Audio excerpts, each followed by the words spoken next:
یہودی کا بچہ حضور کا عاشق ہو، چھوٹا سا بچہ حضور کا عاشق، حضور علیہ السلام کے پاس آتا جاتا رہا۔ اب حضور کے پاس جو روایت ہے میں اس کو اپنے الفاظ کے جامع میں پڑھ رہا ہوں، تھوڑے خلاصے کے ساتھ، تشریح کے ساتھ۔ وہ بچہ آنے جانے لگا، حضور کی خدمت میں رہنے لگا۔ اچھا میرے آقا کے اخلاق دیکھو، یہودی کا بچہ تھا پھر بھی اس کو منع نہیں کیا آنے جانے سے، اس لیے کہ حضور کے یہاں آنے کے دروازے تھے، جانے کا کوئی دروازہ وہاں نہیں تھا۔ وہاں تو سب کی سمائی تھی، دامن میں اتنی وسعت تھی کہ سب سما جاتے تھے۔ یہ اور بات ہے کہ آج ہمارا سگا بھائی بھی ہمیں ہضم نہیں ہوتا، سگے بھتیجے بھی ہضم نہیں ہوتے، بہنوں سے بھی ہمیں تکلیف ہے، یہ الگ بات ہے۔ یہی تو رونا ہے کہ سب چیز سیکھی، اسلام نہیں سیکھا، دین نہیں سیکھا۔ وہ ننھا سا بچہ خدمت کرتا حضور سے، عشق کر بیٹھا۔ اس کے باپ کو پتہ چلا، باپ یہودی تھا، کسی نے چگلی کر دی کہ تیرا بیٹا تو محمد کے پاس روحی فدا صلی اللہ علیہ وسلم آتا جاتا رہتا ہے۔ ایسے چپکے بیان نہ سنا کرو، جب حضور کا نام آئے تو درود پڑھا کرو، صلی اللہ علیہ وآلہ وسلم پڑھا کرو۔ آقا کا نام نامی آئے اور درود نہ پڑھے تو آقا فرماتے ہیں جو درود پڑھنا بھول گیا وہ جنت کا راستہ بھول گیا۔ فرمایا کہ کوئی جو مجھ پہ درود نہیں پڑھتا وہ بخیل ہے، بخیل، اور وہ اللہ کی رحمت سے دور ہے۔ تو جب بھی کسی محفل میں آقا کا نام نامی اس میں گرامی آئے تو درود پڑھا کرو، درود پڑھنا چاہیے، حضور کا حق ہے۔ اللہ اکبر۔ تو اس یہودی کو کسی نے بتایا کہ تیرا بچہ تو معاذ اللہ محمد عربی کا عاشق ہو گیا، شیدا ہو گیا، اور وہ انہی کے ساتھ ان کے اصحاب کے ساتھ آتا جاتا گھومتا رہتا ہے۔ یہودی تھا، کٹر دشمن تھا۔ اس نے اپنے بیٹے کو کہہ دیا خبردار محمد کے پاس نہ جانا صلی اللہ علیہ وسلم۔ ہم حضور کا نام ایسے نہیں لیتے، نہ لے سکتے، لیکن چونکہ وہ یہودی کہہ رہا تھا تو مجھے اس کو نقل کرنا پڑ رہا ہے تاکہ آپ سمجھ سکیں۔ اس نے کہا خبردار محمد کے پاس صلی اللہ علیہ وسلم نہ جانا، روک دیا۔ باپ تھا، وہ ننھا سا بچہ تھا، بچہ رک گیا۔ لیکن آپ کو حیرت ہوگی میرے بھائیوں، دیکھو یہ عشق ہے۔ پھر کہتا ہوں عشق کا پروپیگنڈا بہت کیا، عشق سیکھا نہیں، عشق کیا نہیں، عشق کرنے کی کوشش نہیں کی۔ جب اس یہودی کے چھوٹے سے بچے کو اس کے باپ نے آقا کے دربار میں جانے سے روک دیا تو وہ بچہ حضور کو دیکھے بغیر بیمار ہو گیا۔ جب چند دن تک اس نے آقا کی زیارت نہیں کی تو وہ بیمار ہو گیا، اور جب بیمار ہوا تو باپ کو احساس ہوا کہ میرا بچہ بیمار پڑ گیا۔ اس کو خیال بھی نہیں تھا کہ میرا بچہ کسی کو نہ دیکھنے کی وجہ سے بیمار پڑ گیا، کسی کی زیارت نہ کرنے کی وجہ سے بیمار پڑ گیا۔ اس کو ایسا لگا بچہ ہے، ادیب بڑے بڑے حکیم بلائے اور دوائیں دی، یہ دیا وہ دیا، لیکن جتنی دوائیں دیتے جاتے اور جتنا علاج کرتے جاتے اس کی بیماری بڑھتی جاتی۔ بچہ روتا رہتا، گھلتا رہتا، دن بدن گھلتا رہا۔ باپ پریشان تھا، جب وہ مال خرچ ہو رہا تھا، دولت خرچ ہو رہی تھی، لیکن وہ بچہ اچھا ہونے کا نام نہیں لیتا تھا۔ لوگوں نے ہاتھ ٹیک دیا۔ اللہ اکبر، یہ صورتحال تھی۔ اب آپ اندازہ کریں یہودی کا بچہ اگر عاشق ہو جائے تو حضور کو دیکھے بغیر وہ بیمار پڑتا ہے۔ سچ کہنا، سچ کہنا، سچ کہنا، ایمان والوں اپنے دلوں پہ ہاتھ رکھ کر کے کہنا اللہ اکبر، یہودی کا بچہ بچہ ہو کے حضور کی جدائی میں گھل رہا ہے، رو رہا ہے، بیمار پڑ رہا ہے، مر رہا ہے۔ ہمیں حضور کے عشق میں کبھی رونا آیا ہے؟ ہم نے ہیرو ہیروئن کے جدائی کے مناظر دیکھ کر تو آنسو بہائے، غزلیں سن کر تو روئے، کیا کبھی حضور کے عشق میں بھی روئے؟ آقا کی یاد میں بھی روئے؟ کبھی ہماری کوئی رات ایسی بھی گزری کہ ہم بستر پہ لیٹے ہیں اور تڑپ رہے کہ حضور آپ کی وجہ سے ہمیں نیند نہیں آ رہی، روزی روٹی کا سوچ کر نیند اڑی، بچوں کا سوچ کر نیند اڑی، کبھی حضور کے لیے بھی نیند اڑی؟ بتاؤ، آپ بتائیں۔ میں آپ کو نہیں کہہ رہا ہوں، پہلے اپنے آپ کو کہہ رہا ہوں، اس لیے کہ میں اتنا جانتا ہوں کہ آپ کچھ بھی ہیں، مجھ سے بہتر عاشق رسول آپ ہیں، میں آپ کے بعد ہوں۔ میں بہت، مجھے تو ایسا لگتا ہے کہ شاید جب عاشقوں کی فہرست بنے گی تو سب سے چھوٹے نمبر پر اگر کسی کا نام آئے گا تو شاید میرا نام ہے، وہ بھی لاج رکھ لی جائے تو رکھ لی جائے بس۔ ہاں، اور مجھے تو ڈر لگتا ہے کہ اگر یہ کہیں کہ ہم عاشق نہیں ہیں تو کافر ہو جائیں، اور اگر یہ کہیں کہ ہم عاشق ہیں تو پتہ نہیں کہیں ایسا نہ ہو کہ جھوٹوں میں اپنا شمار نہ ہو جائے۔ اپنی کیا اوقات ہے؟ عشق بڑی منزل ہے، اللہ ہمیں عشق نصیب کرے۔ ہم عشق کا انکار نہیں کرتے کہ ہم عاشق نہیں ہیں، اور یہ بھی نہیں کہتے کہ آپ نہیں ہیں، آپ ہو، ہم سے بہتر ہو، لیکن عشق گیا کہاں؟ عشق تو رلاتا ہے، عشق تو بستروں سے اٹھاتا ہے۔ ارے عشق تو مدینے کی آرام گاہ سے نکال کر کربلا کے ریگزاروں پہ لے جاتا ہے، عشق تو خاندان لٹواتا ہے، عشق تو سر کٹواتا ہے، عشق تو بے آبرو کرتا ہے، عشق تو دار پہ چڑھاتا ہے، عشق تو بھوکا رکھواتا ہے، عشق تو پیاسا رکھواتا ہے۔ جو قوم حرام کھا کھا کر اپنے جسم کو بڑھائے وہ کب سے عاشق ہونے لگی؟ جسے پہلے کلمہ بھی نہ آئے وہ کب سے عاشق ہونے لگی؟ جو عورتوں کے حسن پہ اپنے ایمان کا سودا کرے، جن کو مہینوں مہینوں تک کبھی اپنے نبی کی یاد بھی نہ آئے۔ عاشقوں کا حال تو یہ ہوتا ہے کہ وہ محبوب کے بغیر ایک لمحہ نہیں جینا چاہتے۔ وہ کہتے ہیں کہ جس دم غافل اس دم کافر، یہ اہل عشق کا مسلک ہے۔ آپ کیا سمجھتے ہیں؟ آپ کیا سمجھتے ہیں؟ ہم کیا سمجھتے ہیں؟ میرے بھائیوں اندازہ کرو، اللہ ہمیں عشق کی دولت نصیب کرے۔ ہم رسموں میں گھر گئے تو وہ بچہ بیمار پڑھتے پڑھتے آخر اس کے سینے سے گرم گرم سانسیں نکل رہی تھی۔ باپ اپنے اکلوتے بیٹے کو دیکھ رہا تھا اور دیکھ دیکھ کے رو رہا تھا، اور بیٹا کسی کے غم میں رو رہا تھا۔ ایسے میں باپ نے کہا، میرے لال، میرے بیٹے، پوری زندگی کی پونجی خرچ کر دوں گا اگر تجھے بچا لوں تو، اگر تو بچ گیا تو۔ بیٹے نے کہا، بابا اب میں نہیں بچ سکتا، بابا اب نہیں بچ سکتا، میری زندگی کے آخری لمحات ہیں اور مرنے والوں کی آخری خواہشیں پوری کی جاتی ہے۔ بابا اگر آپ میری آخری خواہش پوری کر سکتے ہیں تو پوری کر دے بابا۔ ننھے سے بچے نے جب یہ بات کی، آخری خواہش کی، تو باپ نے بڑھ کر کہا، میری جان، میرے بیٹے، اگر اپنی جان دے کر تیری آخری خواہش پوری کر سکتا ہوں تو کر دوں گا۔ بول تجھے کیا چاہیے، تو جو کہے گا میں کرنے کے لیے تیار ہوں۔ میری تو تمنا تھی کہ تجھے دولہا بناتا، چاند سی بہو لاتا، لیکن ہائے میرے ارمانوں کا خون ہو گیا، میں کامیاب نہ ہو سکا، لیکن کم سے کم دنیا سے جاتے جاتے تیری آخری خواہش پوری ہی کر دوں۔ باپ آخر باپ ہوتا ہے، باپ کے اپنے جذبات ہوتے ہیں۔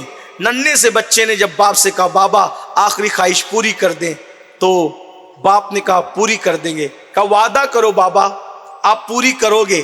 وعدہ کرتے ہیں، جان دینا پڑے تو جان دیں گے، لیکن تیری آخری خواہش پوری کریں گے۔ تو اس وقت ننھے سے بچے نے کہا، بابا میں مرض عشق ہوں، میں مریض عشق ہوں بابا، مجھے عشق کا مرض ہوا ہے، یہ مدینے کے طبیب اور حکیم میرا علاج نہیں کر سکتے۔ آپ ایک کام کریں، بہت دیر ہو گئی علاج میں، اگر پہلے کر لیا جاتا تو شاید مجھے شفا ہوتی، اب شفا کا وقت بھی چلا گیا۔ بس اتنا ہے، جس کا عشق ہوا ہے ایک مرتبہ دنیا سے جاتے جاتے اسے دیکھنا چاہتا ہوں، بس اسے بلا دیجئے، میں ایک جھلک دیکھ لوں اور پھر ہمیشہ کے لیے اپنی آنکھوں کو بند کر لوں۔ باپ نے حیرت سے کہا، کون ہے وہ جس سے تجھے عشق ہو گیا اور تو آخری وقت اسے دیکھنا چاہتا ہے؟ کہا، وہ مسلمانوں کے پیغمبر محمد عربی صلی اللہ علیہ وآلہ وسلم ہے، انہیں ایک بار بلا دے بابا، آخری دم انہیں دیکھ لوں بابا۔ اس یہودی نے کہا، مگر وہ مسلمانوں کے نبی ہیں، وہ تجھے دیکھنے کیسے آئیں گے؟ کیونکہ تو ایک یہودی کا بیٹا ہے۔ یہودی، ایک تو اگر تو کوئی صاحب منصب ہوتا، مقام اور مرتبے والا ہوتا تو شاید آتے، تو چھوٹا سا بچہ ہے، وہ بھی یہودی کا بچہ ہے، وہ کیسے آئیں گے؟ اس بچے نے کہا، بابا وہ ایسے نہیں ہیں جیسے تم لوگ جانتے ہو، واللہ اگر انہیں پتہ چلے گا نا کہ میں بیمار ہوں اور ان کا طالب ہوں، وہ ضرور آئیں گے بابا، ایک بار آپ جا کر اطلاع تو کر دیں، وہ ضرور آئیں گے۔